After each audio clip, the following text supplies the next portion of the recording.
Assalamualaikum warahmatullahi wabarakatuh, anak-anak semuanya. Bagaimana kabarnya pada hari ini, anak-anak? Alhamdulillah, baik semua ya. Sebelum memulai pembelajaran, kita berdoa terlebih dahulu. Untuk ketua kelas, silakan memimpin doanya.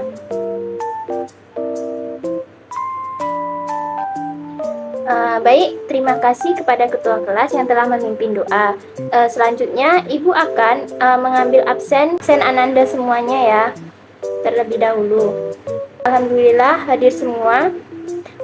Di sini Ibu akan menampilkan sebuah video pembelajaran dan tolong disimak ya, Nanda. Nah, jadi inflasi merupakan suatu kondisi di mana harga barang dan jasa secara umum terus-menerus naik dalam jangka waktu tertentu. Artinya, berarti bahwa daya beli uang semakin menurun. Sebagai contoh, pada tahun 1990, satu mangkok bakso seharga Rp500. Dan pada tahun 2023, harga bakso sudah mencapai Rp20.000. Ini berarti daya beli masyarakat semakin turun. Dapat kita simpulkan dari contoh tersebut bahwa nilai uang semakin menurun akibat dari inflasi. Nah, ada beberapa faktor yang dapat memicu inflasi. Yang pertama yaitu permintaan. Yang kedua, biaya produksi. Yang ketiga, nilai tukar. Dan terakhir yang keempat, pengeluaran pemerintah. Jadi, inflasi dapat dipicu karena faktor-faktor ekonomi dan pergerakan harga yang ada di masyarakat. Inflasi dapat mempengaruhi kondisi perekonomian suatu negara secara keseluruhan.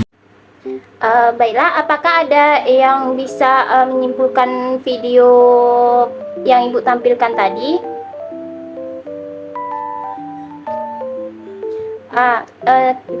Kepada Putri dipersilahkan.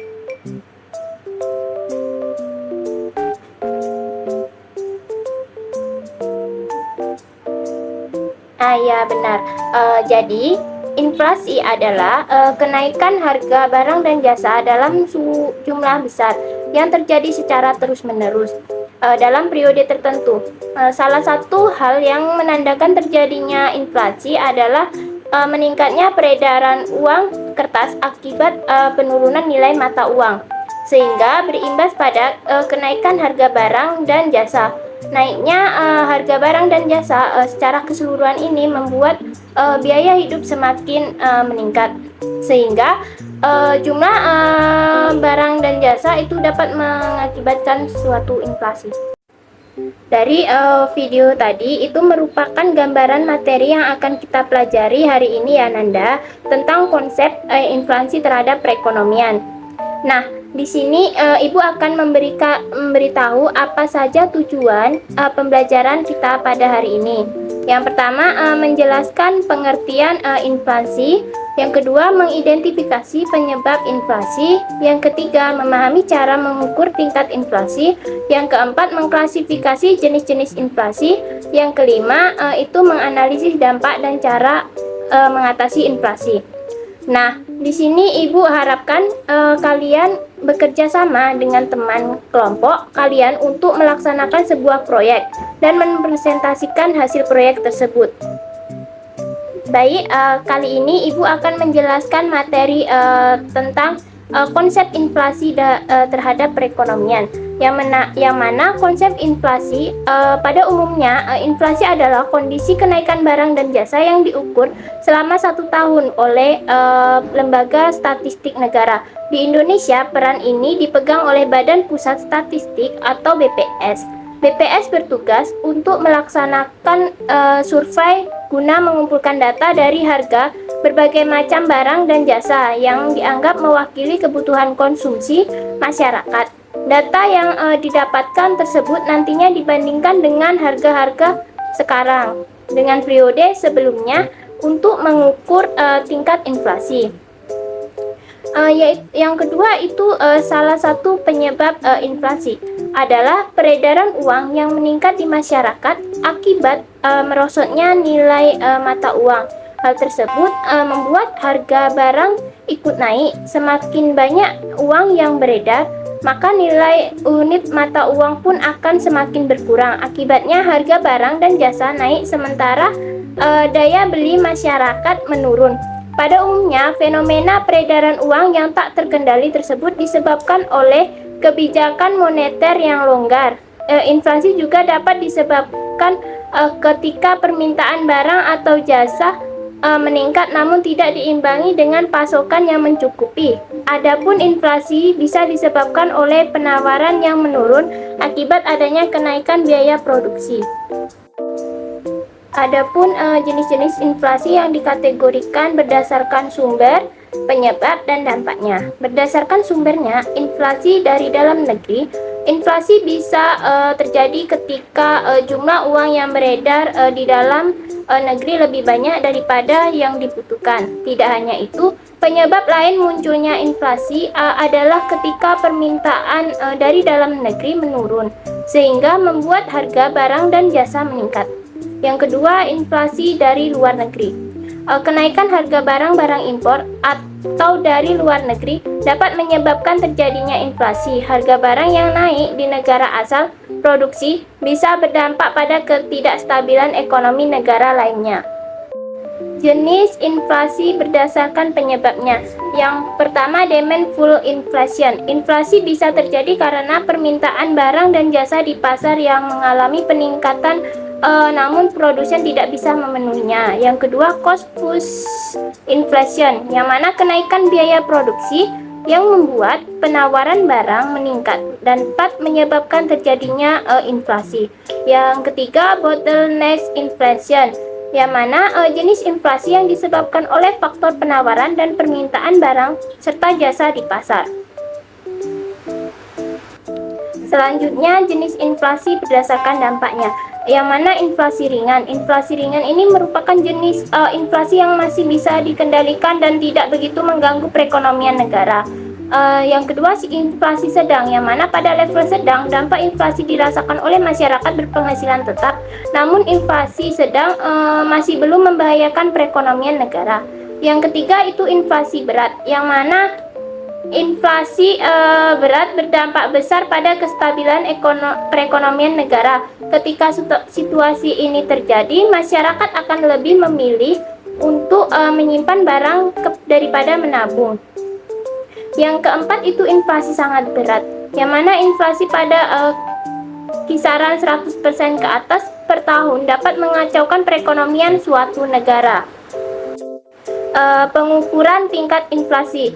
Di Indonesia, pengukuran tingkat inflasi adalah hal yang bisa dilakukan dengan menggunakan indikator IHK, Indeks Harga Konsumen, yang mana pengukuran dengan IHK didasarkan pada 11 kelompok pengeluaran, yaitu kelompok makanan, minuman, dan tembakau, kelompok perumahan, air, listrik, dan bahan bakar rumah tangga, kelompok pakaian dan alas kaki, kelompok kesehatan, kelompok transportasi, kelompok perlengkapan, peralatan, dan pemeliharaan rutin rumah tangga, kelompok informasi, komunikasi dan jasa keuangan, kelompok pendidikan, kelompok rekreasi, olahraga dan budaya, kelompok penyediaan makanan dan minuman, serta kelompok perawatan pribadi dan jasa lainnya. Jadi inflasi memiliki dampak yang sangat luas pada perekonomian suatu negara. Antara secara umum itu dampaknya dapat dirasakan, yang mana yang pertama itu daya beli kurang.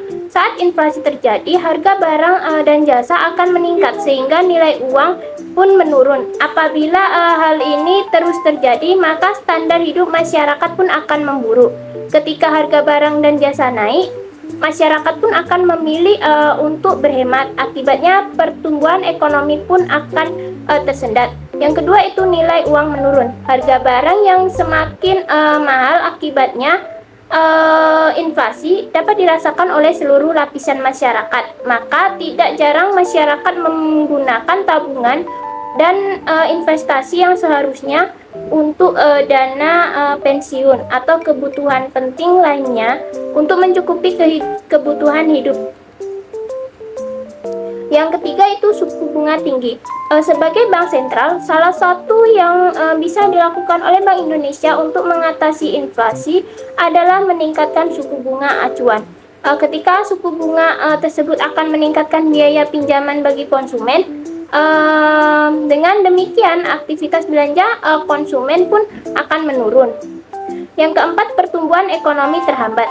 Nilai uang yang terkurang akan membuat masyarakat dan industri bisnis lebih berhati-hati dalam mengambil keputusan pengeluaran serta berinvestasi. Menurunnya permintaan dari konsumen tersebut berdampak pada produksi barang dan jasa sehingga melambatkan pertumbuhan ekonomi.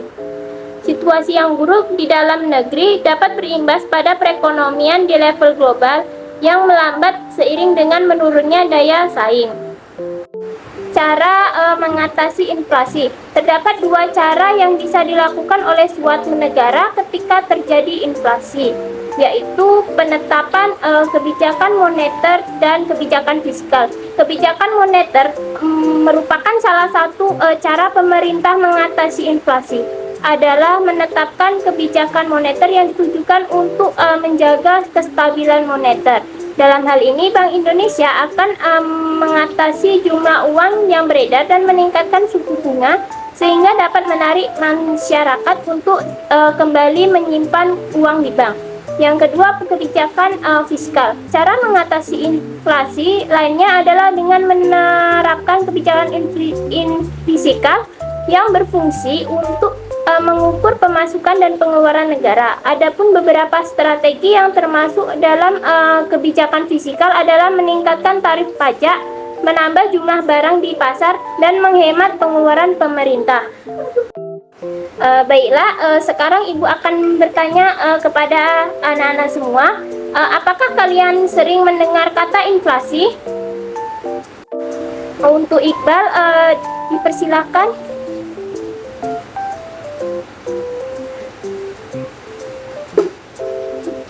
Nah, ya benar. Jadi inflasi adalah kenaikan harga barang dan jasa secara umum dan terus-menerus dalam jangka waktu tertentu. Baiklah, selanjutnya Ibu akan bertanya, apa sih contoh dari inflasi yang ada di Indonesia?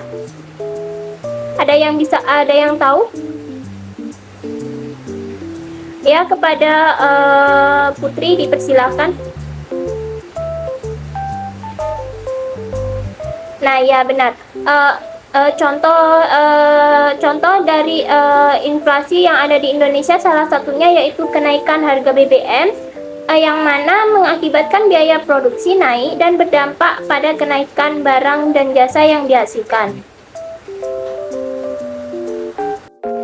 Jadi selanjutnya Ibu akan membagi Ananda menjadi beberapa kelompok dan Ibu akan membagikan lembar kerja yang akan kalian amati dan observasi dari proyek kalian.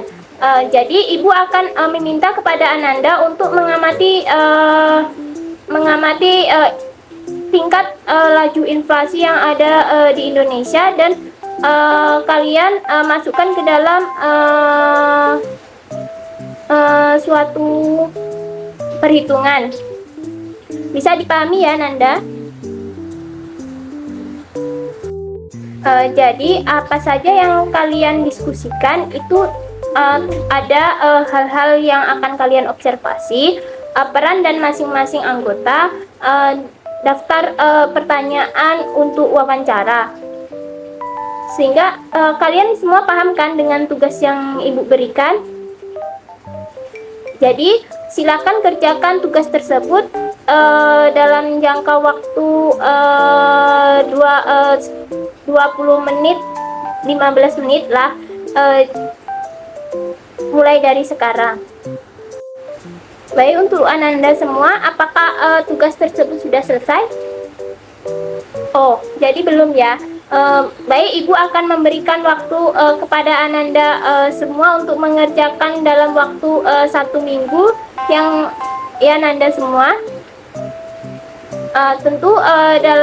Tentukan waktu dan tempat pelaksanaan observasi kalian ya. Baiklah, sebelum kita tutup pembelajaran kita pada hari ini, apakah ada yang bisa menyimpulkan materi kita pada hari ini? Oh ya, kepada Dimas dipersilahkan.